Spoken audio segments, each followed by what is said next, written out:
Welcome to self-discoverywisdom.com, formerly known as Self-Discovery Media. On these podcasts, you're going to hear people who speak from the heart. They've taken the journey in life. Many things have happened to them, but they've changed it to happening for them. And in their strength, their courage, they've discovered their abilities and their wisdom, and they are now sharing it here with you. Do enjoy each show. We bring it to you with love and knowing that it's going to help you on your journey of life. Good morning, good afternoon, and good evening, everybody. Welcome back to another edition for Love of Our Animals right here on selfdiscoverywisdom.com. I'm your host, Sarah Troy, and my wonderful guest today is Denise Mange. She says the big idea, our pets aren't just cute distractions. They're emotional sponges. They're experts at picking up our energy, and they often mirror our internal states. Our dog's aggression or cat's aloofness aren't just quirks, but are mirrors reflecting our own vibes and emotions. They say, so what? By paying attention to their behaviors and reflecting on our own emotions, we can better understand ourselves. A mindful approach to pet guardianship is not just about teaching your dog to sit or your cat to stop shredding your curtains. Instead, it's about getting at the root of their behaviors and by extension, understanding yourself better. Denise is going to share her new book, Translating Beyond Behavior, um, which something we really do need to understand, folks. Whether you have a pet or not, you're around pets. So this is something everybody needs to be aware of. It's a new area of pet parenting. It's not just about what we can teach our pet, but what they can teach us. Why a bark isn't just a bark or a meow just a meow. So I said a pet's uncanny ability to sense our mood makes the ultimate emotional barometer. So let us be mindful when we're around our animals. And I look at it this way. For a start, they're a four-legged child. They may not be a two-legged, but they're a four-legged child. Do not treat them as a piece of furniture you're going to chuck out. This is a commitment from the moment you get them to the moment they die through all of their transitions. And if you cannot look after your pet, then don't get one. You can always babysit other people's pets to get your animal fix, but don't get them because they are a responsibility. The other beautiful thing is what they give you in exchange, which is extraordinary. Welcome to the show, Denise. Oh, thank you so much, Sarah. And I love what you say. You know, our animal companions are so much more than mere companions. They're Hmm. family. They're absolutely family. And sometimes there are fur babies, sometimes there are partners, sometimes they can be our teachers. So they play so many roles. And so, as you mentioned, that commitment to a lifetime with our animal Hmm. companions is so important. So, going in with that mindset. And I will say, having worked in the pet industry for more than a decade, I've worked in various different capacities. I've worked in advertising for Purina, where part of our messaging was bringing that notion of pet guardianship to other Mm. parts of the world. Because in the United States, we're very avant garde with how we look at our animal companions. And I am so happy to say that even in the past 10 years, everywhere in the world has made really tremendous shifts about how we view our pets and regard them with respect Hmm. and love. I love that you mentioned, caring for just as we would care for a family Hmm. member is so important. And having worked also in pet rescue throughout my career, I will say it is so important that we're prepared, we're ready, we understand the responsibility. And if something happens in our lives along the way that kind of changes our financial standing, there's amazing organizations that can help you with vet bills, with vet donations, all sorts of things. So basically our world kind of sees pets Yeah. as this really essential member of the family. We have a lot of support system, and the most support we get is from our furry friends and Hmm. everything they do for us on a daily basis. I think when we all got shut down during COVID, pets kind of really showed us that comfort and that security and that friendship that they're capable of. For a lot of people, that was an awareness time. You know, um, I'm one of these people that when I'm feeling sad, I like to watch pet videos, especially ones that are rescue. And it's sometimes you see it happening in countries like India, and even the Far East of rescuing animals, setting up associations, seeing them well.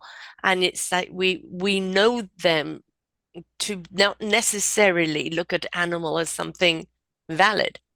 In China, obviously food many of the time, yet also pampering them like they're cats, tiaras and all sorts of things that they're busy wearing. So we are beginning to see that around the world, but I do really feel that animals at the present moment are teaching us about humanity because with the way we treat each other as human beings is so questionable. But the animals, the way they treat us with such, under devotional love, I think is a great teacher to us of how we can show other people love and how love can expand from that. So there's such a gift. Absolutely. And, not that this is going to be a show about rescue, but, I can say having worked in pet rescue and working with international organizations like in China and India and Morocco, no matter where we are in the world, there's people with an open heart who want to help, even if it's Yes. not the cultural norm just yet. They're Hmm. raising awareness, and the collaboration that we see in that pet rescue world is amazing. So many of the projects and concepts and just philosophies we talk about was love without borders. And Hmm. our pets are amazing at sparking that call to action, to step into love, to collaborate with people from across the globe. Yes. So beyond our immediate community, they connect us in such beautiful ways, and Mm. they bring us back into our heart. Well, that's the key word, isn't it? Heart. I Hmm. mean, they have a heart that is just so big. And actually, a horse heart actually can resonate like three times more than a human, right? So, but they literally have a heart that once they've chosen you, which they do, we think we go off to the pet store or whatever and pick a dog. No, they choose you. Every time I've ever gone anywhere to get a dog, while everybody's looking at those ones, there's one that's literally crawled up into me, and that is the one, just waiting for me to come. And that will be how my next dog comes along. But their hearts are just so pure. Even if you reprimand them, it's that love that they still give you back that you can't be mad at them, just like little kids. You can't be mad at them for long, right? Yeah, it Why can can't be we step into that heart?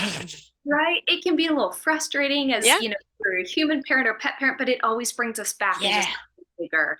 And, I think one thing that we've been dancing around and kind of speaking around is the fact that our animal companions are some of the most honest and vulnerable yes. relationships in our lives, right? Mm, When it comes to our relationships with other humans, there's an agenda. There's, people have their own plans, their own interests, their own wounds that they're working through and their own desires. But with our animal companions, we know it's very honest and unconditional. hmm. And because of that, they see us at our most vulnerable. We're very open with our emotions. When we're happy or sad, they know that and we let them in fully without pretense. And that's what makes them such phenomenal mirrors, not only of our own heart, but our own emotional landscape. Hmm. When it comes time for an animal companion to enter our lives, and by the way, I'm even going to propose if you don't have a pet, you can be connecting with animals in the wild. What's a Hmm. little bird that comes into your yard every day, or if you're walking around and you see squirrels, there's always messages from our animal companions we Absolutely. interact with, right? Absolutely. So when we open our heart to those messages, we get to understand ourselves more fully. And the right pet always finds us Hmm. at the right time to help support whatever growth or challenges or obstacles we're going through. So when our animal companions are quote unquote misbehaving, it's such a beautiful opportunity to understand what it's triggering in you. Where else in your life do you feel that same way? And how can you change your mindset around it? Because whether it is in terms of training your animal companion or making that big shift in your career, you need to have the right mindset, the right energy, and our Yes. animal companions help us zoom in on what that needs to be and to practice it with them every day. Because Hmm. in our daily interactions, whether it's with pets or human kids, if our energy doesn't match our words, if we don't have that energetic coherence, they're always going to go with the energy because energy never lies. Exactly. Exactly. It is utterly truth. And, you know, whatever they're doing is a reflection of who you're being, right? Yeah. So Yeah. if you're stressed out, they're going to be stressed out. And then we get mad at them for being stressed out. No, they're just mirroring you. They're picking up you. And it's don't blame the animal, especially a dog. A cat will just go piss off and say, forget it, I'm not going to be around this. But a dog will be, I want to please you, I want to make you happy, but I'm picking up all the stress and it's frazzling me. And so, if we see our animals getting stressed, and then that's a good indicator. Hey, bring it down a notch. Take a breath, right? Center yourself. Let your pet and you together, grab the paws, look at each other. Let's breathe together and come back down because they can distress us, but they're also a reflection of our stress. And it goes a step further, right? Because I think most, if not all, of pet parents listening to this right now would go like, yeah, absolutely. Yep, they're reflecting me. If I'm stressed, they're stressed. I get that. Okay, so let me calm down. However, that still doesn't get us to the root of what's going on. Yeah, And that's where, after working with, thousands of clients at this point, I've developed a roadmap that helps us truly understand what our pets are telling us to look at and re-examine and hmm, play with, depending on the behaviors they're showing. good Um, idea. because Hmm. when I first got into, I left advertising. I had a career in Madison Avenue. I worked there for, 10 years at all these different agencies in New York City, working for different clients.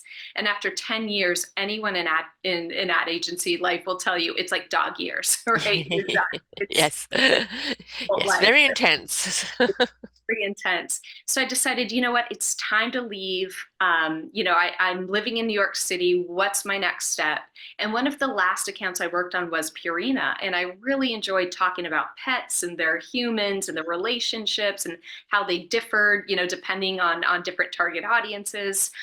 So I was fascinated by it. I was like, you know what? I'd like to work with pets. But if Hmm. you'll believe it, growing up, I never had a traditional pet. We grew up in an apartment building in Sao Hmm. Paulo, Brazil. My dad wasn't particularly fond of animals.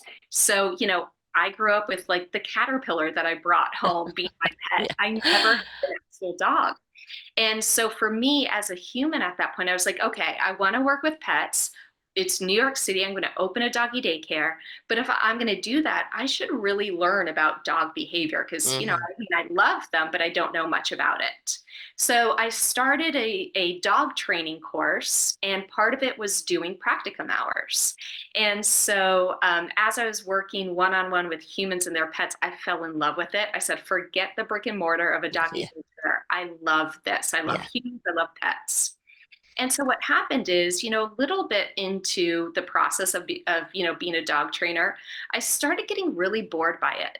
I was like, there's got to be more than just teaching our dogs how to sit and stay. That feels so boring. yeah, And that's when a whole other world started opening up to me. I started kind of observing and really truly understanding what was going on in the household that was yeah. informing the pet's behavior. So I started realizing, for example, in New York City, I'd get a lot of calls about on leash reactivity, right? Dogs barking and lunging on Hmm. leash at bicycles, other dogs, that kind of thing. It's a crazy hustle and bustle there. So it makes sense. Yeah. But what I started realizing is every time I went over, for like a series of a month and a half, every time I went to the client's house for on leash reactivity, I realized the human was feeling ungrounded. Hmm. Maybe they were between relationships, maybe they were between jobs, maybe they were still married, but you could tell there was a lot of tension in that relationship. So it was like, interesting, we got to call in that grounding. Yeah. um, so through this process, having grown up in Brazil, which is very kind of esoteric, mixed with Hmm. Catholicism, mixed with everything, I had become a Reiki practitioner by the time I was, in high school. Hmm. So I was like, what's really interesting? These themes remind me of the themes associated with the chakras. Yes, yes. So what I ended up doing after working with, so many pets and their pet parents is I created that roadmap that links common pet behaviors to the human Mm. chakras and the corresponding themes. What that does is twofold. One, it gives us a very clear mirror because just like we have seven major chakras, so do our pets. They have Hmm. the same seven major chakras linked to those same themes. The second thing it does is it gives us a really strong starting point of what themes to look at in our lives. So if my dog is barking on leash, let me revisit, how do I react when I feel unsafe? Do I shut down? Do I freeze? Do I fight? How do I feel? How do I behave when I feel insecure? And odds are you start translating that to how your pet feels. You start realizing, you know what, when I felt unsafe, or like I was on the chopping block at work, I got very defensive. Okay, I Yeah. got to that mindset. I got to change that. So you start translating those themes to broader areas in your life. Hmm. And sure enough, as you work through those themes, you tend to see your pet's behavior improve as well, Hmm. which becomes such a good litmus test to understand Yes. whether we have that energetic coherence and whether we're being insightful. I love everything you have just said. And chakras, I've done many a show on them. In fact, actually, if you're craving a particular food, look at the color. What Yeah, color is the chakra? Because very often that chakra is needing a boost, it's needing energy. And, beautiful thing when we say take a breath, we automatically sit up and our chakras realign as we're taking that breath and oxygenating. So chakras are really, really important. And it's the essence of who we are that is that little spidey webs at the end of it that is picking up things. And very often people are picking up the stress of the world or the stress of just living every day, perhaps just existing and not really living. And, a pet is there to comfort you and say, it's okay, it's going to get better. But it's also sometimes there is that reflection to show you, look, being stressed out isn't going to make you creative. We need to calm down here, align with our chakras, tune in, because everything an animal does comes from the inside out. They don't care what, if it's an Armani leash or Target leash, they don't care that coat you've put on them is Old Navy or, designer. They have no qualms about what car you drive or anything. It's all about the internal. And if you are out of balance inside of yourself and that equilibrium of your heart, soul, and spirit is not in alignment, then your mind and your body is going to get thrown out. And that's what they're picking up on. absolutely. And they're such good teachers in that way, Yeah. right? They teach us to get back to our heart and into our essence. And there's so many ways they do that. One is, they teach us to observe and face triggers. Yes. They observe and scan the environment around them constantly. So should we. The Yeah. same way you mentioned, what, if I'm craving a certain food, let me observe the color of that and link that back to the chakra. That is such a beautiful example of observation. Mm-hmm. They also help us observe context. If my animal companion is, nervous on leash, what's the context? What are the triggers? And what does that remind me of? Is it a loud motorcycle that's unexpected and Yeah. pops in? That kind of gives me a different trigger than something that's just like, if they've gone on a walk and they're grumpy because, Yeah. we've pushed them too hard. Right. Those are two very different Yeah. themes around the same behavior. So that observation is important because our chakras are linked to universal stories, right? We can't Mm-hmm. remember them, but our stories are told with very different details. Safety for me might show up in a very different way than safety for you, right? Yeah. So we need to kind of understand our story, but still understand it's universally linked. So they teach us observation and they teach us to face triggers. Because as much as I might be self-aware and realize, you know what, there's this habit that keeps popping up or this mindset, it's not beneficial, but I'm just going to kind of push it away, push it away. If it's affecting my animal companion, who's one of the most important Mm. elements in my life, oh my gosh, I'm not going to ignore it. We got to face this head on, Yeah. right? Yeah. Yeah. So they help us observe and face triggers, which is interesting because then they teach us how to manage our own energy, right? Mm-hmm. When we realize, something's up and we're ready to change that story, now we have to shift the energy around it. So they teach us to clear the energy around us, kind of start discerning what we're picking up from others versus what's actually our own energetic debris or muck that we're sorting Mm-hmm. through, which is really helpful. And in doing so, they're asking us to use and trust our own intuition. Yeah. And that's so important because as much as, people like me might be able to give you a framework and a starting point of if your dog is barking at guests coming into the home, look at the fourth chakra, ask yourself these 6 questions. We can start there, but intuitively, you need to feel into like, you know what? It's that area, but let me go deeper. So they Hmm. teach us to trust our intuition. And as we do that, we become clearer channels, we become more authentic, we become more clear on who we are. We start tapping into our abilities. We're like, you know what, I'm pretty clairaudient, or I'm pretty clairvoyant. Yes. You know what, I'm pretty creative in the way that I observe things. So we start learning about ourselves in those amazing ways. And that's when we start opening to our creativity in every sense of the word. We start opening to gifts, abilities, preferences, desires. We finally take those steps to start that business we were talking about doing, but maybe we had a lot of self-doubt that our pets helped us clear out. So there's so many ways that they help us connect not only within, but also to our purpose, who we are, and other connections, whether it's in this world or even, energetic realms. There's two things that come to mind. I had a border collie, my last dog. I've had four border collies, but my last dog was a border collie, Kokomo, love of my life. Um, I got her to replace my husband. Best thing I ever did, right? So pure love, right? No question. But my kids were kind of high teens at that time, and there was one guy that used to come along. He was very courteous and very friendly. I liked him, but every time he came around, Kokomo would just at Mhm. him. It turned out later on that he actually became a violent criminal. And she could see something in him that we couldn't because there was no evidence of it on the surface. And nothing. She was picking up something deep. But going back to another border collie that I had in South Africa, I suffered from clinical depression and I'd been given this new drug. And I'm driving along the coast, which is rock down to water in very, very windy. And there's an area coming up where there's a big rock and you can stop and look over. It's really very beautiful. Why they never put a car bar there, I don't know, to stop cars, because it was a suicide area too, where people drove off. I'm driving along in my open sports car, excuse me, and my dog barks at me, and I bark back at her.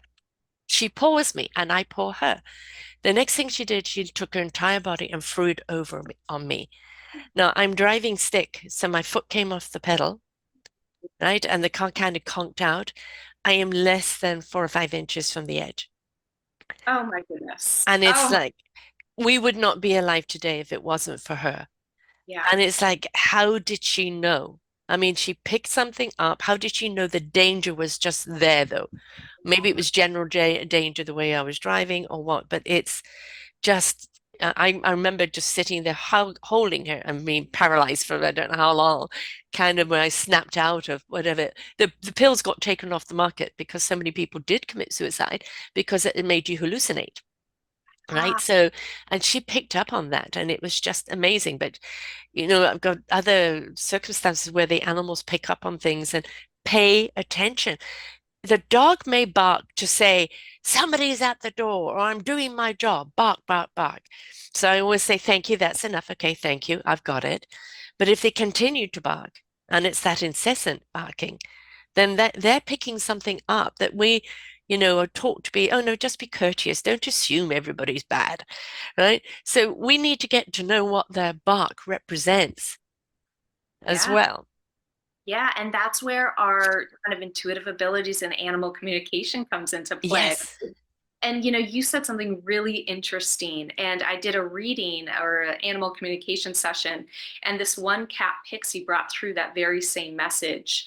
A lot of the ways that animals communicate with me is through pop culture references, just Oh, because neat. I love movies, I love TV, I love songs, so for me, that's a lexicon that I've developed with them. And so I had, her mom was basically doing an animal communication session with me. She's like, Pixie just won't interact with this one cat. What's the deal with that? Like, I really want, like, it feels awkward because there's neighbors and close friends and, that kind of thing. And so Pixie flashed in for me. There's a movie, Girl with the Dragon Tattoo. Yes, yes. And no spoiler alert, but, there's a character that says something that always stuck out to me. That was like, you get yourself in most mortal danger when you try to be polite. Mm, Your instincts told you not to come in, but you came in anyway. yeah.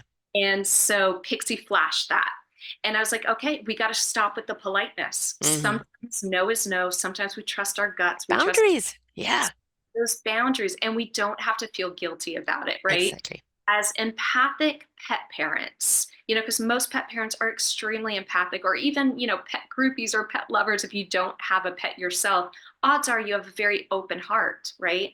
And when we have that open heart, that open energy, a lot of our tendency is to try to manage other people's experiences and Mm, anticipate their hmm. experiences. Hmm. So we're already thinking like, oh my gosh, if my cat doesn't go up and be super friendly to their cat, how's that going to make them feel? We're the last people we tend to think about in the equation. Yes. So one of What the will people think if my cat is aloof to yours? Yeah, Yeah. or will it hurt their feelings? I don't want them to think I Yeah. don't like them, that kind of energy. And so our animal companions, especially with guests coming into our home, guest Mm, reactivity, there's no ifs, ands, or buts. So if I'm working with a pet parent and you're doing the traditional training, you're doing the desensitization, but your pet is just like, no, there's this one energy that's just not going to match. yeah. Trust them. And it's okay. And let it unfold and have your boundaries, just have that in the back of your mind. And the chips always fall Yeah. where they may. But with our animal companions, a lot of people talk about guardian angels. Hmm. Animal companions are guardian They angels. are. They were sent to you for a particular reason, right? They Yes, I chose you. they choose you. I do feel they're incredible guides, Mm, opening up to our spiritual path. A lot of us are like, oh, I wonder who my guides are. I want to connect with my guides. Look on your lap or on the floor, yeah. snoozing, odds are that's one of your strongest guides. And just like different humans come into our lives at different times for different lessons, our animal companions have soul contracts with us. Yeah. Different pets come in at different moments to teach us different lessons. And because of that, they have different tendencies, different behaviors. And some leave quickly, some have that long goodbye. There's everything has been prearranged and pre-established. So your story with the border collie who saved your life, I'm sure that was one of your kind of check mark. Hmm. Yeah. Like, okay, you're going to have a loopy moment. I'm going to, we're not going to end there. No, no. And we talk about the guy that's the dog whisperer, but that's about training. But the thing is, our animals, just like trees and just like nature, just like water, just like the wind, is constantly communicating with us. And we expect everything to be translated into English so it makes sense. If we step into our attunement, our own channeling, we'll understand what the rustle of the leaves are. What the dog's mannerism is, the certain look that they give you. It's reading their language, and understanding languages come in many different things that are non-verbal, right? Yeah, absolutely. I mean, they teach us, right? They teach us how to really attune to those small, Hmm. when their ear flicks, it means this. Yeah. And because we're so close to them, we understand. And then it translates to everything. We learn to read a room in advertising. Mm. That was so important. And what I attribute to a lot of my dog training capabilities is going back to advertising. I could walk into a room and read the room and figure out like, okay, this is not a good time to tell the client we're over budget by $200. Let's today. It's not going to fly. Or if we love a campaign and the client's just not feeling it, you can't keep pushing it, right? So our animal companions have us trust our instinct, read the room. And I will say, we're in this really beautiful moment where I like to say, dog training is in its glow up era Hmm. because we are coming from this place where dog training seemed to be very separate from a pet's relationship in our lives. Hmm. We were coming from a place of dominance, of hierarchy, of us versus them. We have to dominate and filter Obedience. ingredients, all of that stuff. Dog training has come a really long way, as has pet guardianship, right? I feel so strongly we're in a very new era of pet guardianship. And it's one where it's based in positive reinforcement training. We need to do the traditional training. We need to have that baseline of communication. We need to set limits, and we have to practice setting limits for those that we love, like our furry friends. Yeah. That's as important for them as it is for us. And then the pet industry also has come a long way in terms of mental stimulation, right? Hmm. just like us, our animal companions need jobs to do. They want to feel fulfilled. So we have puzzle toys. We understand it's important to bring them out to different Mhm. environments and include them in different aspects of our lives.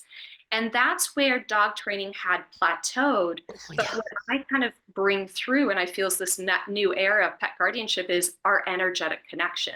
Yes. Because just like us, our pets seek self actualization. Hmm. They're here with certain projects and missions that they want to fulfill. And those are helping us grow as people, grow along the path of personal development.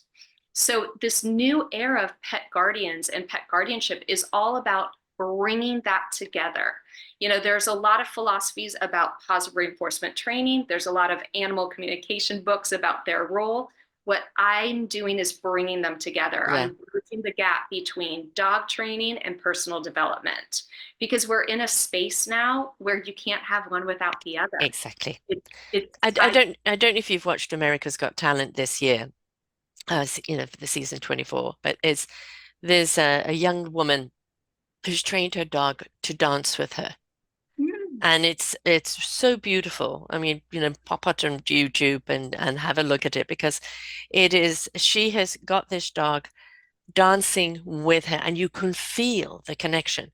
You can feel it's not just a dog that's training it.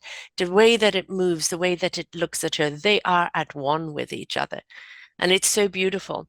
And we're seeing our animals do so much more than just sit, bark, jump this, or go through this obstacle. They are doing things that are showing that, somebody won, I think it was 2 years ago, or was it last year, with a dog show where it was a comedic act and the dog is bossing the man, right? But the synergy between the two of them, it was a partnership where the dog is only too pleased to do this with you, all excited, like the dog that's dancing. While it's dancing, the movement, the flow is beautiful. The moment it's over, the little body is just wiggly waggly so much and just, chasing the leash and everything else. It's like excitement. Oh, I enjoyed that so much. And it's if we can just tap into that and have that beautiful energetic, I feel that they will show us so much more of who we are, why we are, and what we're capable of doing. mhm, Right? Because if they can evolve into this, why can't we evolve into things? Why do we put limitations on ourselves? Have that conversation with your cat or your dog. I mhm. mean, people used to think I was mad. I would sing to my dog in the car. I'd buy her ice cream and busy talk to her, and just people would watch me. I would say thank you when she brought the ball back, and it's like you have a real relationship with your dog. I go, yeah, it's one of my best relationships in my life. Yeah. Completely, because we were in tune with each other. Mhm. That's the beauty of it. It's not just a pet that you pick up and put down, like an entertainment thing. It's, and even sometimes I would say even beyond your relationship with your children, because your children develop their own personality. But with a dog, it's enhancing yours and you're enhancing his, and it's a synergy that's between you. People have it with horses, they have it with any animal. When you have that connection, it's like the two hearts become one. Yeah, no, that's so beautifully said. And I love that you include other animals too, because as much as, a lot of us are familiar with dogs or cats, this can happen with birds, with horses, with fish, Yes. with reptiles, with, I Yes. had a little lizard named Elvis that I brought home one day. And, he was with me in my bedroom and then disappeared. And 10 years later, when we were moving out of that apartment, he showed back up. And I knew it was him because I had marked his back with a pink gel pen because I was really young. uh, Elvis, he showed back up. So we can have these beautiful emotional connections with animals of all kinds, Mhm. and it truly makes sense. I mean, if Mm. we go back to some of our earliest myths and traditions, they're all about paradise lost, right? And Mhm. in this paradise, we lived side by side with our Yes. animal companions, Yes. right? And so much so, our animal companions have always walked the path and even led us on the path. I mean, we think to the biblical story of the Garden of Eden, Mhm. the snake who said, "Listen, have Mhm. knowledge." Mhm. And I think snake gets a bad rep. Yes, yes, yes. It The was just trying to enlighten you Are they right? So, you know, our animal companions have been with us every step of the way. You know, fast forward to, you know, Egyptian times, you know, Mm. all the gods had animal bodies, you know, Yes. part human, part animal. Well, So well, look how cats were revered at that time too, right? revered. And so, you know, whether you to everyone to feel into and you know determine their belief, but whether they believe it's actually that there were hybrid humans, or maybe it was just their way to represent embodying the magic and Mm, power of that animal into a godlike force, right? Our Native Americans in the United States and in so many other cultures, they understood the magic of animals and hmm. animal medicine and the symbolism and the strengths and messages of each. Animals are always by our side. They've always been speaking with us. Yeah. We're just learning to listen in new and more substantial ways. Serve each other. They're not just here to serve you. Yeah. You're here to serve each other. What you give to your animal of choice, that love that you give, unconditional love, they give back to you. It just expands your entire heart aura and has it pulsating out. Um, but the kind of love that you're going to get from these animals, as I said, it doesn't care what handbag, what this, what that, what you drive, where you live. It's just as long as I'm with you. Yeah. Right? And that is your home, that is your roof in many ways, because you see people on the street and they won't go into shelters because the animals won't go in. And you see how they just literally snuggle with each other. I've got you, I've got you, and how we've seen with children with autism or Down syndrome or children with, or seniors, how animals and that companion kind of end up helping them communicate better or obviously not feel so alone, have somebody to talk to. And again, talk to your animal out loud. Yeah. Out loud. They will talk back to you. Pay attention to what their language is. Mhm. Might just be from the eyes. It might be from the paw, the way they curl up with you. They're communicating, but they're not so much communicating with your head. They're communicating with your heart and your soul. If Mm. you open that up, that's where you're going to get the wisdom. That's the beautiful part of it, right? And the wisdom is key. Yes. You know, I've done animal communication sessions where, you know, different animal communicators get different sorts of information. Some get, I like this toy, others get a lot of medical stuff. What tends to come through most strongly for me is what's going on in the human's life through the lens of the pet, because Mm, we understand our tendencies, our motivations, our habits, our gifts. We vibe higher and so can they. So, in a lot of the sessions, I've worked with animal companions where they're like, all right, here's the deal. You have to write that book. That first draft's been in your desk way too long. yeah.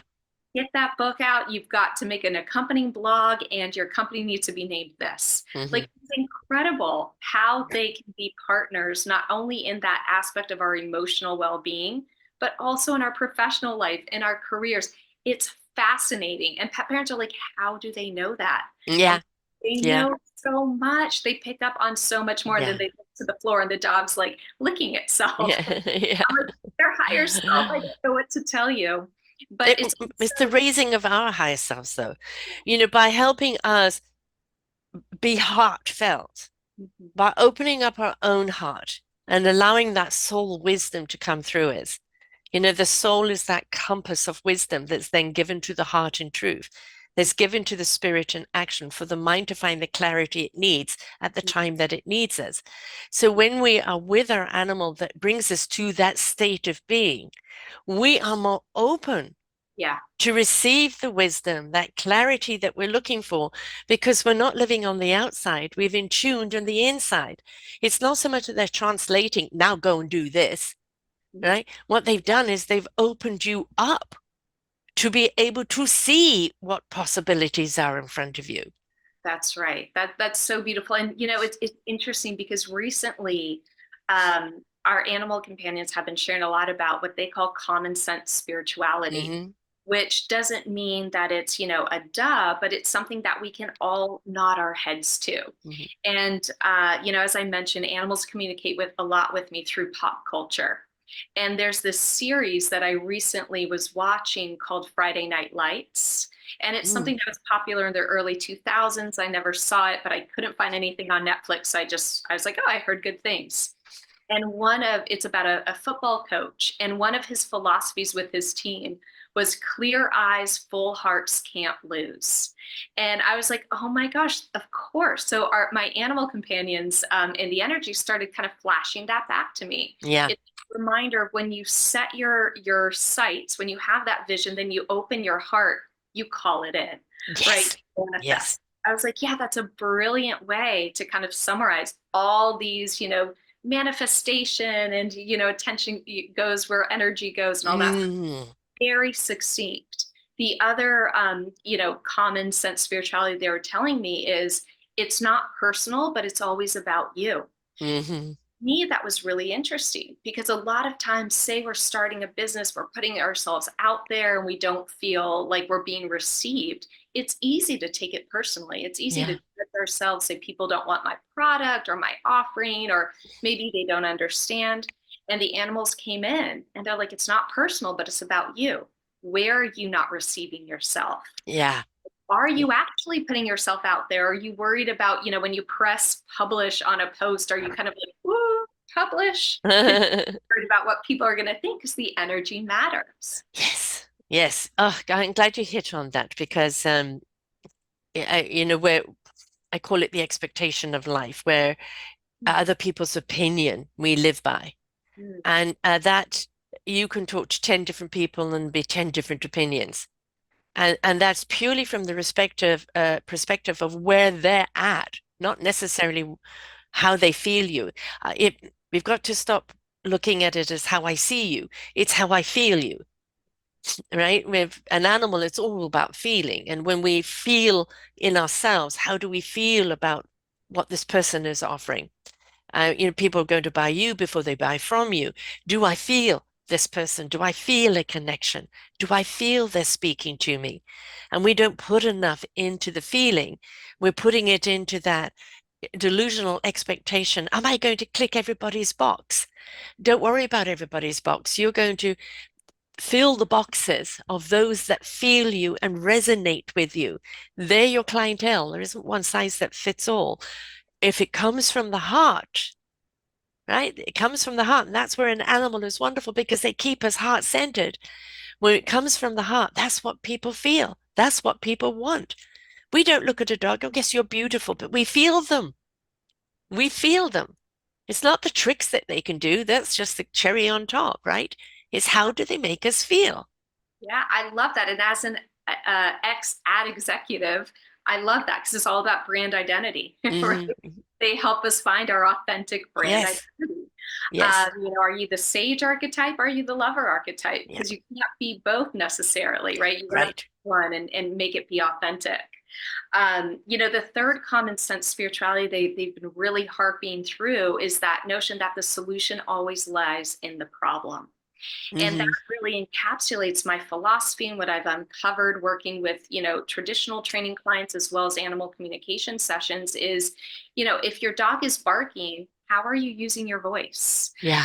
If your pet is aggressive or over exuberant around guests, how do you feel about people entering your space? hmm Are you being discerning enough? If your cat has a virus in their eyes, how are you, even a physical experience, how are you perceiving situations in the world around you? Is there somewhere that you could see with more clarity, more kind of direction? So, our pets really teach us everything we need to know, and they teach us then to implement it. And I think that's important because in spirituality, a lot of times we might come to the awareness quite hmm quickly.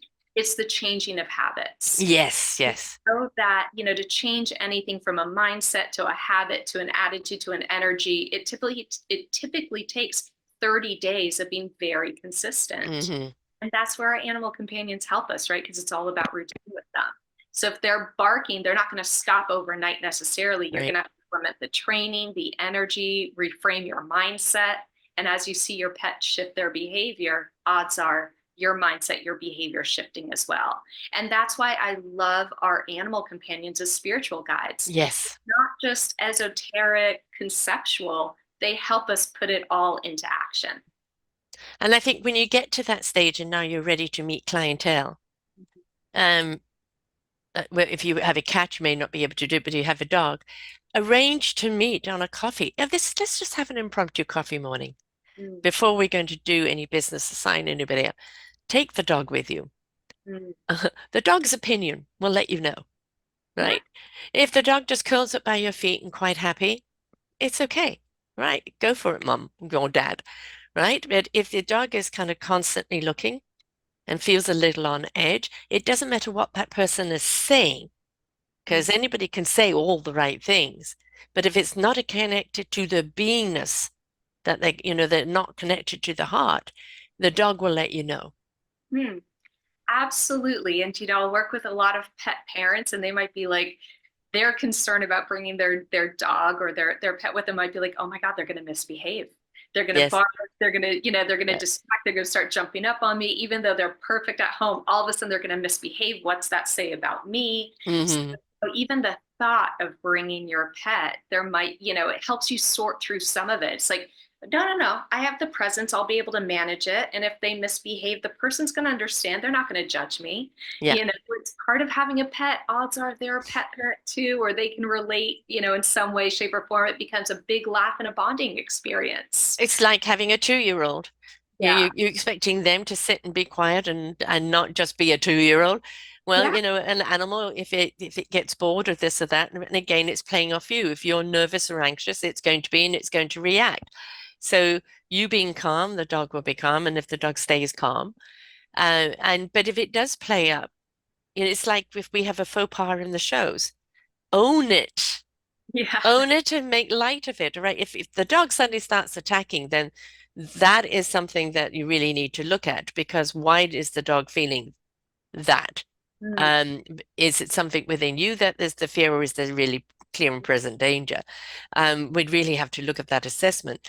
But if it is misbehaving, mm. is it some turmoil inside of you, or is it reading something that you're not picking up? Yeah, and that's why also I love this philosophy that I've received from working with animal companions, and it truly does feel like this was a download. This whole process that I use of translating beyond behavior, which links the chakras to the pet behaviors, it truly came to me after working with clients. There was the observation, but I was asleep for 3 days, couldn't get out of bed. On the March equinox, I woke up and this whole process poured out of me Hmm. on the computer. And in an hour, I had this whole framework set up. Wow, And lovely. I kept trying to, Beautiful download. it was interesting. I kept trying to change it. I'm like, no, no, this No. makes perfect sense. This is, and so from then I kind of opened up to my spirituality and realized this was not necessarily of me. I was collaborating with a lot of Yeah. different energies to come up with this. But the reason I love this system so much is with the chakras and having that parallel with our pet chakras, you can very systematically go through the major themes of your life. Go Hmm. through safety and grounding, balance and guilt, going through empowerment, going through vulnerability and compassion, and being discerning about who we let into our heart.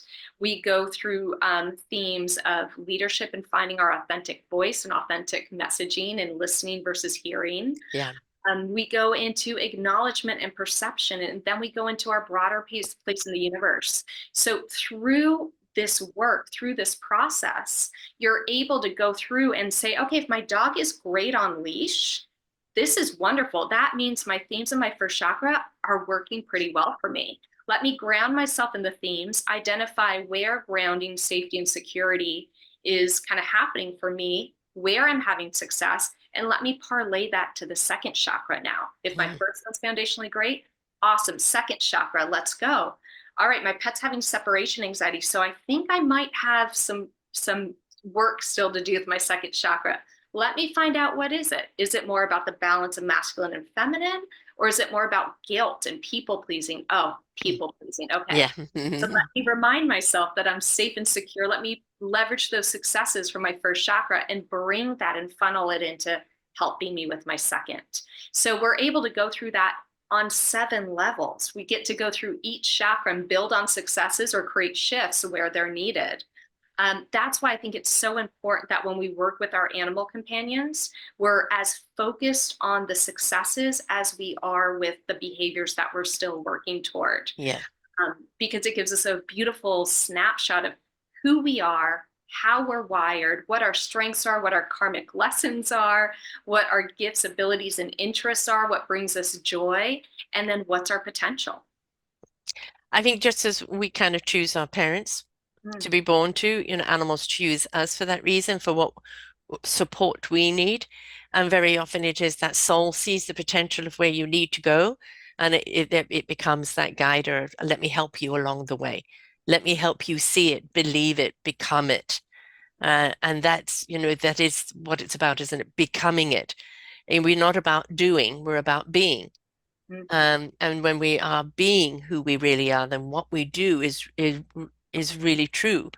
If we're just doing, then that becomes the outside again. I'm Yeah, capable of doing, but where is that with my beingness? And with an animal, they're in beingness, and everything they're being or doing is coming from being. And so yeah, that's that reflection on you. And the beautiful thing about an animal is that, I mean, not only have they got your back. I mean, right now I have a neighbor that for the last 10 weeks, so she had a very bad accident with her leg, shattered her bones, and she's either been in hospital, right now she's with her parents healing, and she has a cat here that's been on its own all the time.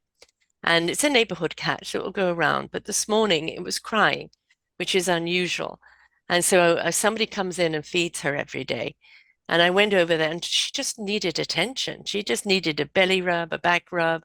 It's okay, hon, I'm here. I'm next door. Come over anytime, right? I'm here. And we need that sometimes. So if we can kind of feel the meow of the wolf inside of us, that is because we're not feeding that particular chakra at that time of a little self-love. And yeah. they're a beautiful reflection of what we need, but also of what we potentially can achieve. Absolutely. And they bring all of that conceptual Yeah, information to very specific ways. And I think that's what's the most powerful catalyst for change, right? If we understand their motivation, if we understand how it ties to our motivation, we're able to create those huge changes for them and for ourselves. So I love that. And you mentioned the specificity of let's find you at a yeah, certain time, we're not choosing them necessarily.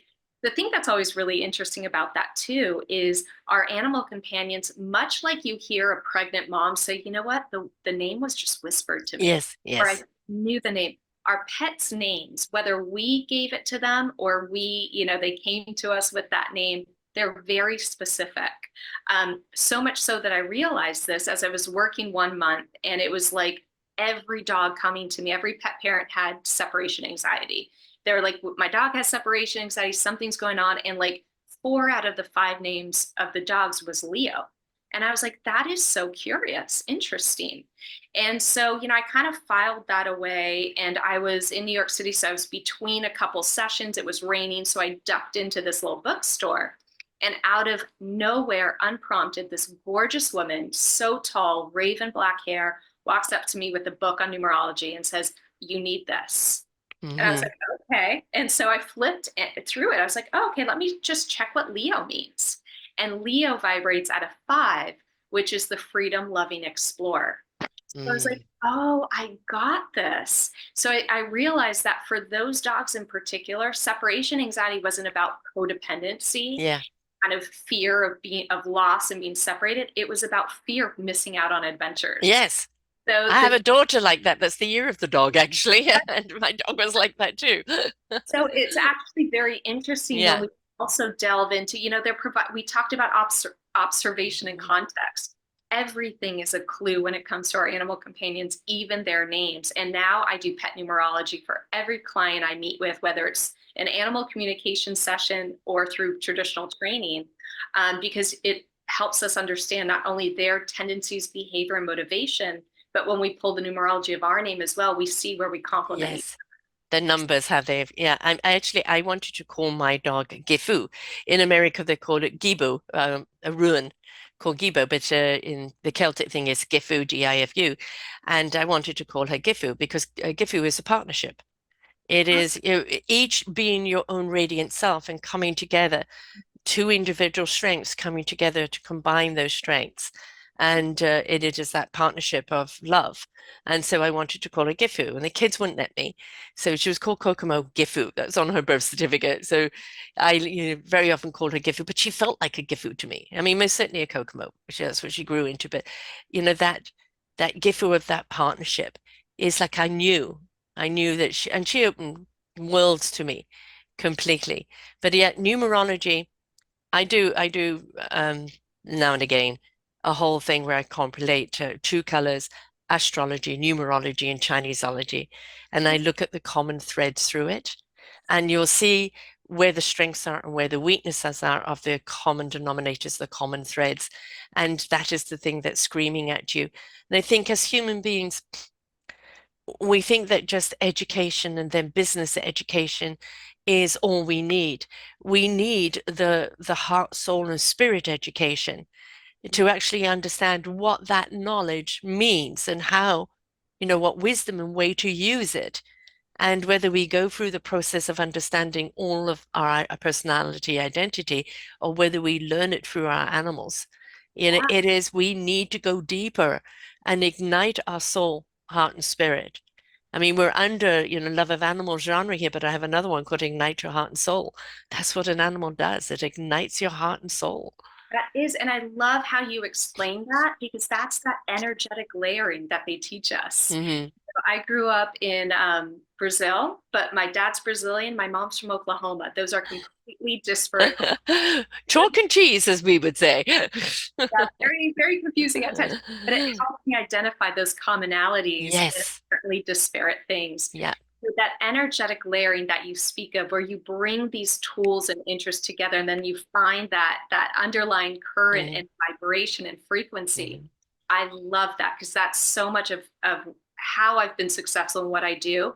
And honestly, it's so important in traditional careers as well. That's what Yes. advertising is. Yes. It's finding underlying motivation, needs, and desires, and then reflecting it back in different colors, shapes, brand archetypes. And so, understanding our animal companions helps us grow in every aspect of our life, from personal development to career, and helps us see the world in new, amazing ways. So, thank you for sharing that. I love that. Well, I mean, advertising, whatever you are promoting, is you are trying to get somebody to feel a certain way.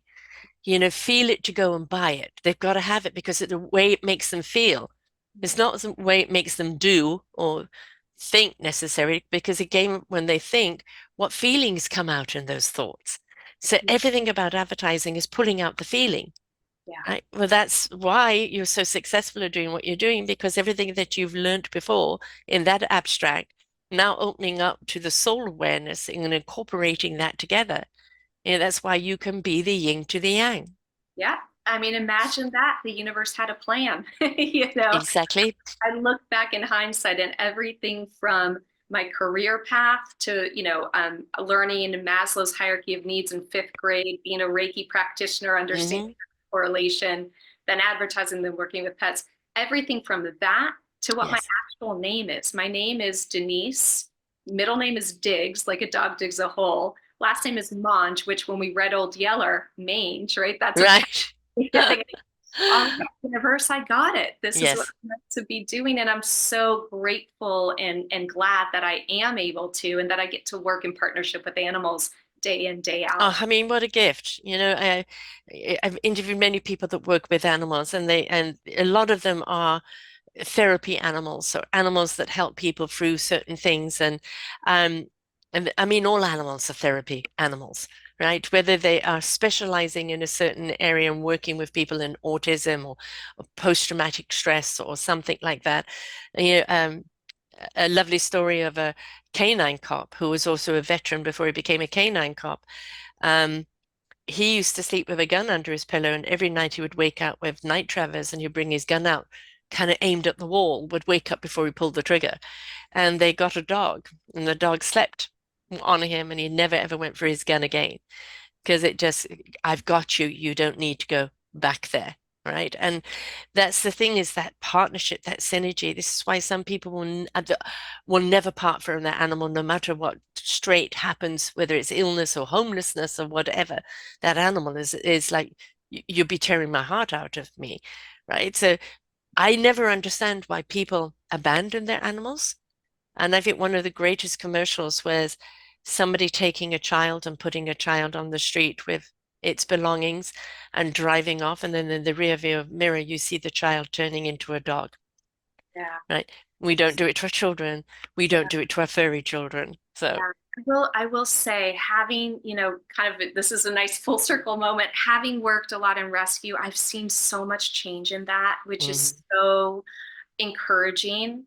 And, to your point, we see our animal companions as agents for change. mhm, Part of the rescue world also has to do with coming up with interesting new ways to find our animal companions homes.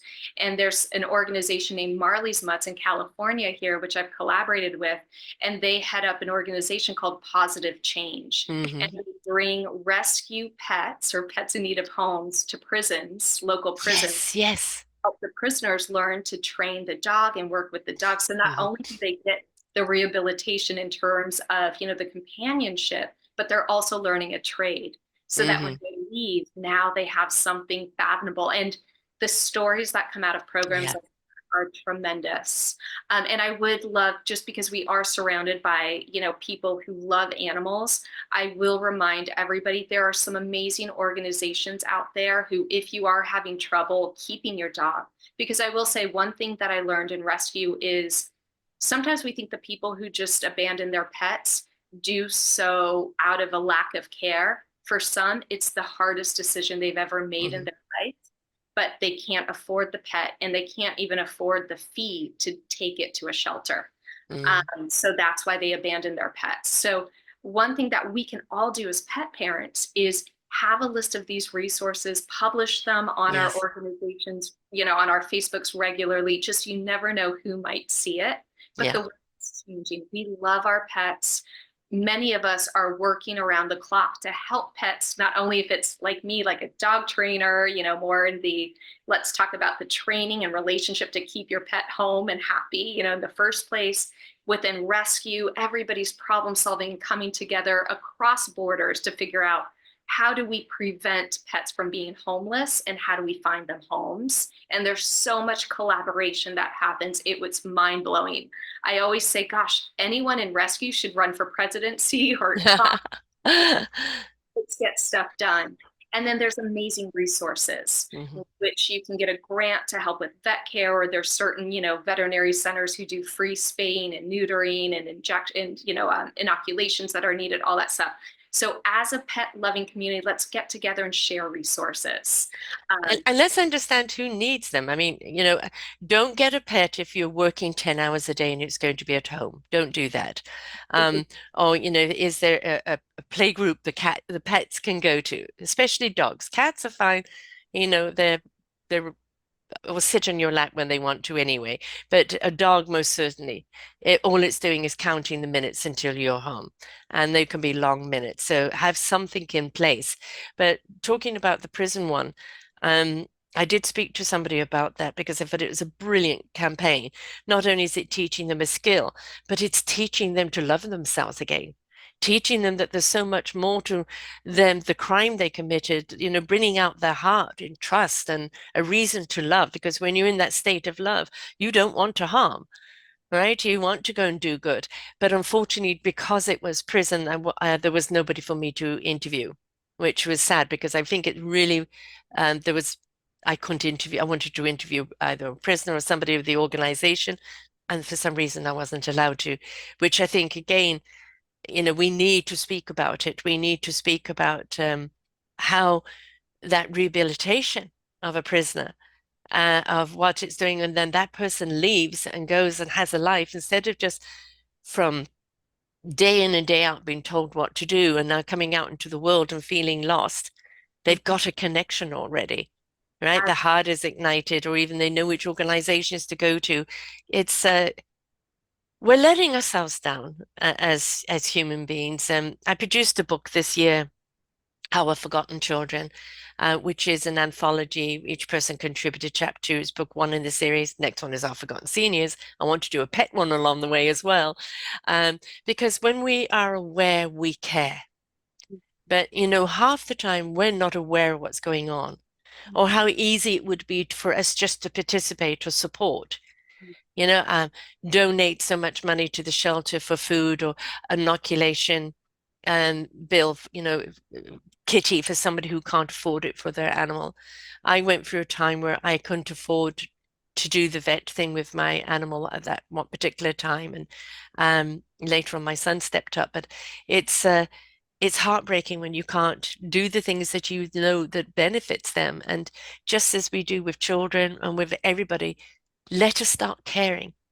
Let us be aware and care and realize we can step up in so many ways. And it's so important to do so because not only are they here to ignite our heart and soul, they're here to bring us peace and equilibrium. And Lord knows, as a human race, we are desperately needing that. Absolutely. And, I love that you touch on these groups. And to your point, pets unify them all. You know, Yes. harleysmutts.org, they're in charge of positive change. Um, graymuzzle.org, they match seniors with senior pets. And Mm. so that, their lifestyles are more similar. And also the seniors who are now taking care of senior pets are more engaged. They can become Yes. more, so there's a A lot reason to live, a reason to get up every day, right? adds a new pep to the Yes. step. So Yes. there's so many organizations out there that bring these things together. And if you can donate money, that's phenomenal. But even sharing social media posts, Hmm. awareness, building that social media following the pages, signing up for the newsletters, that helps the rescue organization be able to go out and get more sponsorships. Yeah. So it's not only the actual donating, it's donating, giving them your attention, sharing posts, donating your time or expertise. We had Be a an advocate, yes, right? Yes. writing your congressman for Yeah. different, in New York, domestic violence shelters now allow pets.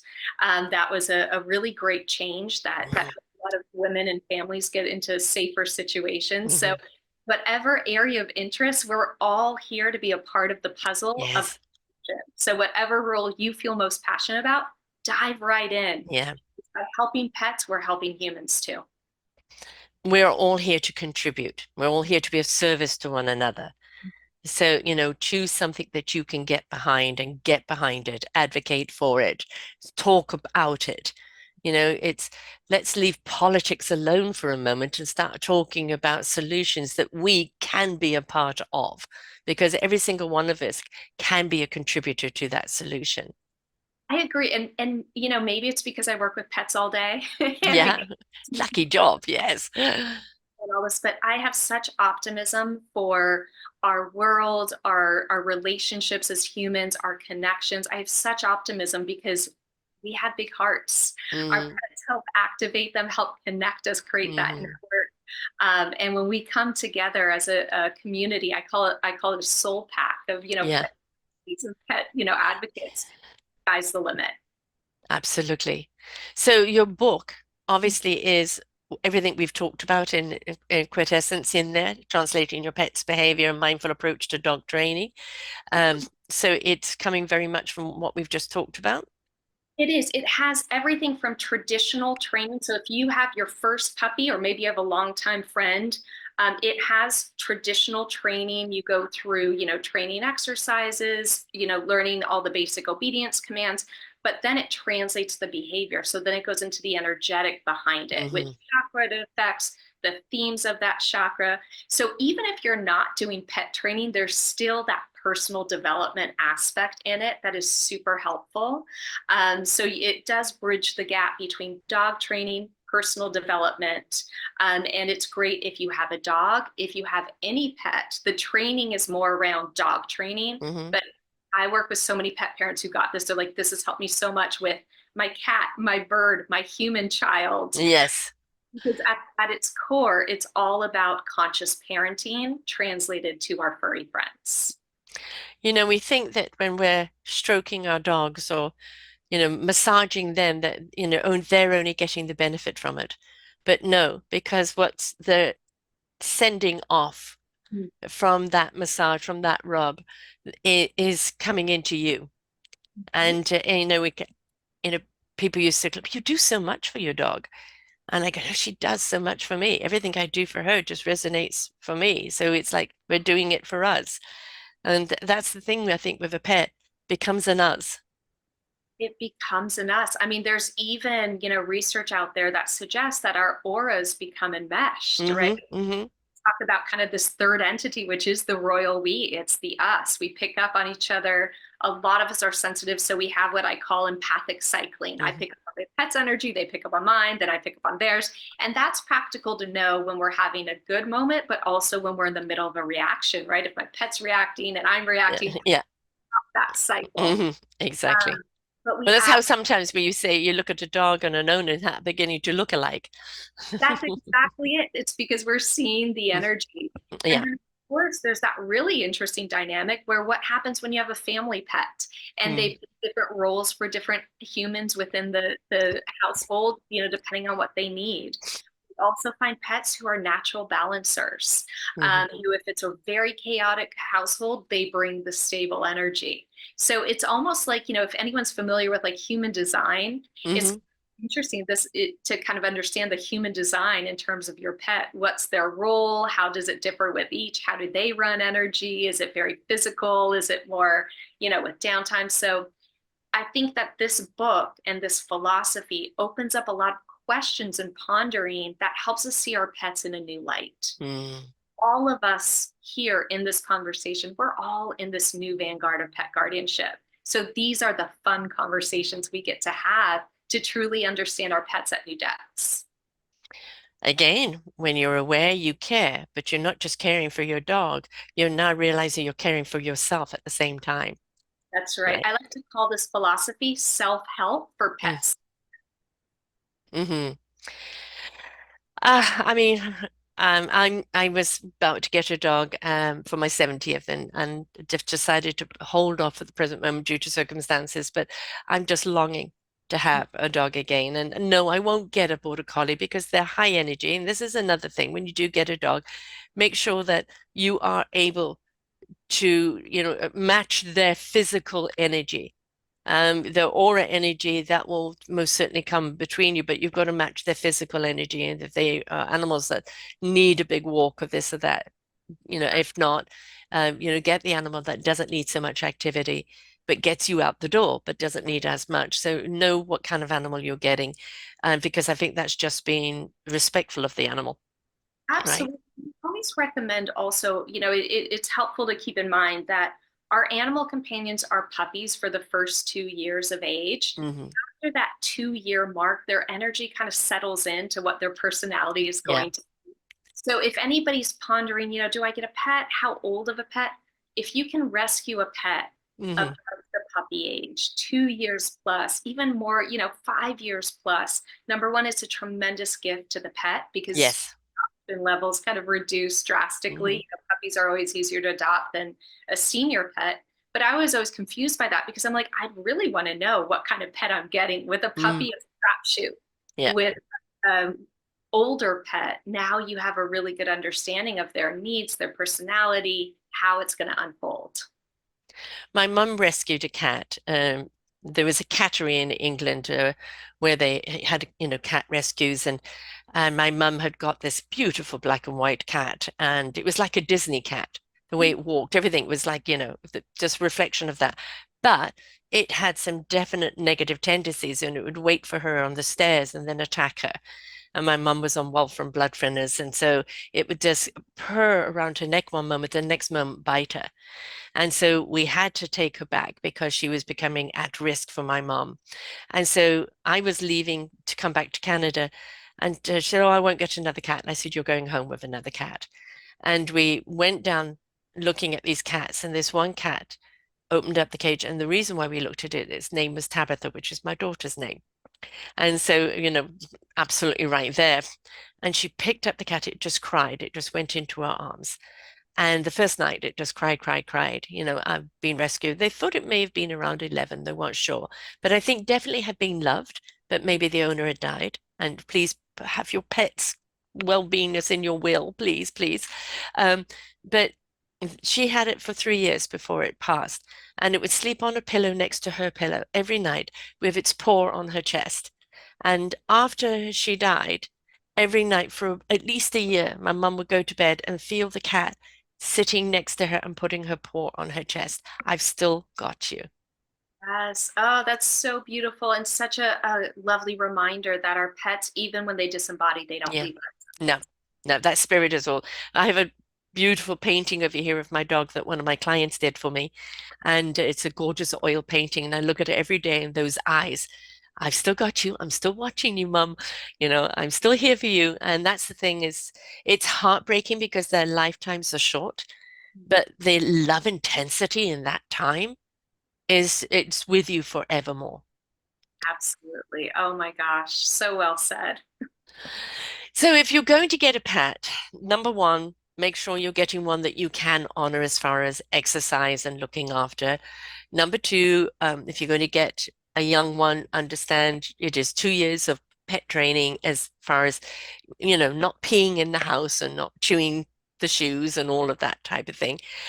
And also learning how to communicate vibrationally with your animal and attune together, immerse together, and take that journey, and then pay attention to the messaging that you're getting, right? Open up. No, just dismiss that. No, open up. Why do you suddenly have that vision? Why do you suddenly feel this? Why do you suddenly hear this?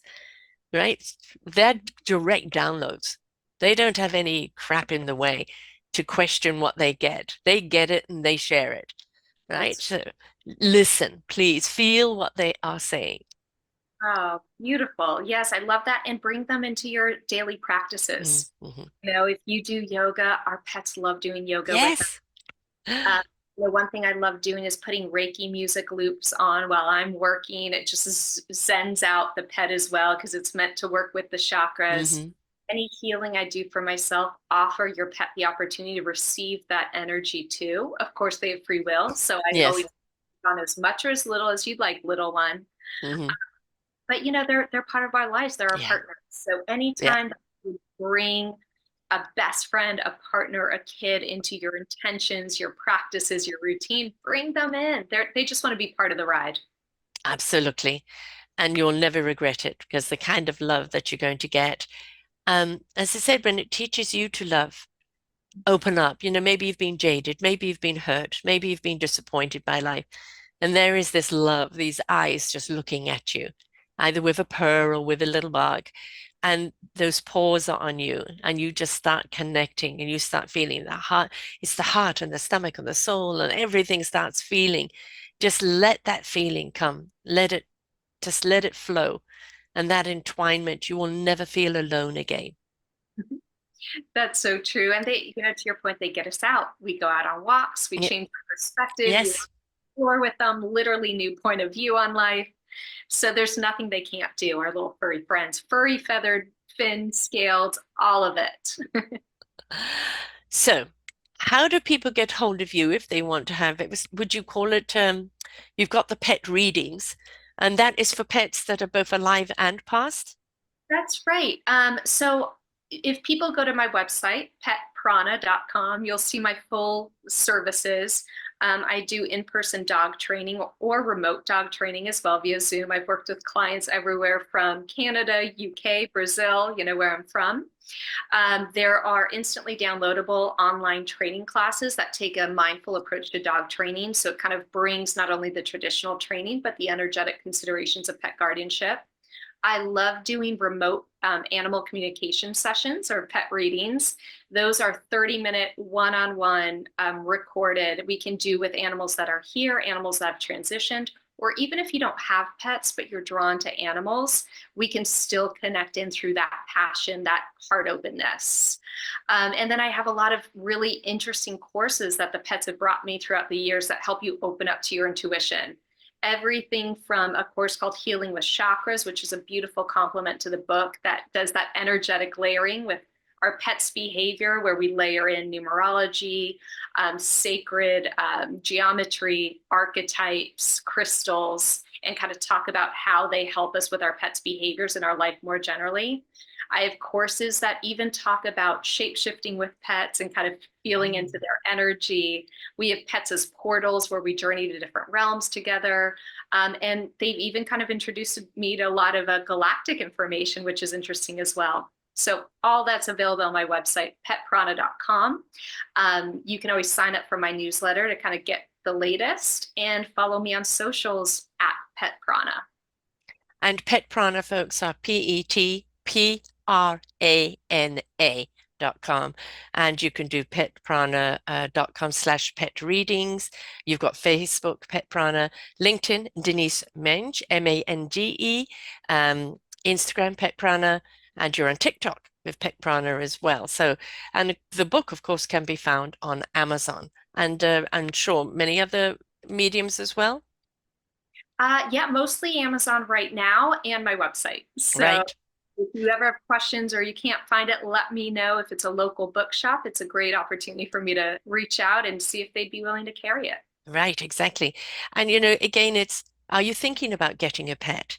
What does it entail? Read the book. Understand it's so much more than just a cute little thing, pet, go to sleep, walkies. It's about are you open to receiving and channeling and growing within yourself? And if it's a family dynamic, how do you all get on board with your own orchestra of instruments, but create a symphony that's harmonious. Again, when you're aware, you care, you're more in tuned as to what you need and what is possible. So the book is perfect for that. But also maybe you're in a transition in life. I'm about to move into here, or I want to change my job, or my life is stagnant right now. How can a pet help me? And so this book can show exactly not how it can only help you, your heart and your soul, but it can also open up your own mind by giving you that peace and that equilibrium and opening you up to see your own possibilities and where you can go. So just so much more than just pure love. Really, it's just something that it opens up the pure love in you. And when you're in a state of pure love, we're in a state of clarity. So beautiful and absolutely true. That's one of the reasons why, Pet Prana was a name that kind of came to me. I didn't know what prana was.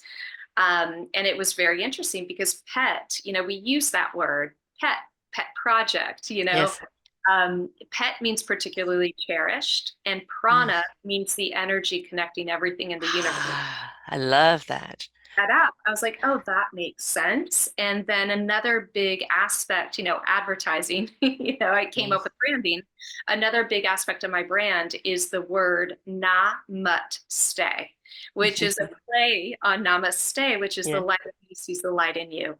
right. So I think those two aspects really kind of encompass everything we've been talking about and Hmm. how our pets see us and how we see them. Yes. Yes. And that reflection, that you see of yourself in your dog's eyes, they see the true depth of you where you're still chasing the approval of human beings. They see the depth and the truth of who you really are. And if you allow them, they will show you who you are. And you don't need that outside opinion, right? So thank you so much for sharing and for emerging, not just, understanding our pets and their behavior and what they're saying, but also merging it with our own production, with our own creativity, with our own growth, and how they are supportive on that when it's all a form of channeling. We're channeling with the animal, we're channeling what is possible, we're channeling with the universe. It just is a wonderful thing to set us on the right path in order to be able to move forward productively in all aspects of our life. That's right. When we're listening, we're growing. Yeah. So, Well, I have a motto with these shows: listen, learn, and apply. beautiful. Well, that is perfect. And clear eyes, full hearts can't lose. I love Exactly. Love that. Love that. Perfect. And, we need to apply what we're learning, if it's just one thing at a time. And that one thing at a time right now might be getting the book, reading all about it, and then realize, I've got a dog, or I want a dog, or I'm more of a cat person, or I've had a dog and I'd love to know, is there a message for me? Or why do I keep feeling them? You know, uh, why am I always seeing kind of animals in my thoughts when I'm looking at a new career? You can help with that because it's messaging that's trying to come through that we're not quite seeing. So, That yeah. is so true. Thank you for summing it up so beautifully. And thank you for holding these conversations. Part of it is having these lighthearted conversations and being able to connect with others who feel the same way. So thank you for bringing pets into this lighthearted energy. Very often it would be pets over humans with me, unless they're animal lovers and then they're on the same vibe. But yes, they're here to show us the love. The more love we show them, the more love they show us, the more love we have to show others. And so just keeping that love growing and going. So Mm, they're not just four-legged little fur things that you take for a walk and feed. They are your soul children. They've chosen you. Hear them, feel them. What are they here to do? Because together, you're unstoppable. beautiful. Thank you for having me, Sarah. This was fantastic. Thank you for being here. And to everyone else out there, whether you have a pet or want a pet, get the book and be ready to feel things that you haven't felt in a long time. Be in tuned, really ignite that love within your heart, and you're going to see something extraordinary come out of that relationship. So until next time, folks, bye for now. We hope that you enjoyed the show. There are so many more for you here on selfdiscoverywisdom.com. Just go to the podcast tag at the top there and you will see all the many genres and all 3,000 shows ready for your listening. We are here to serve you, to help you on your journey of life, and we know that through inspiration it begets invitation. We are supported by you, the listeners, and those that we interview. Anything that you can spare us in donation would be greatly accepted, and we do hope that you enjoy the next show.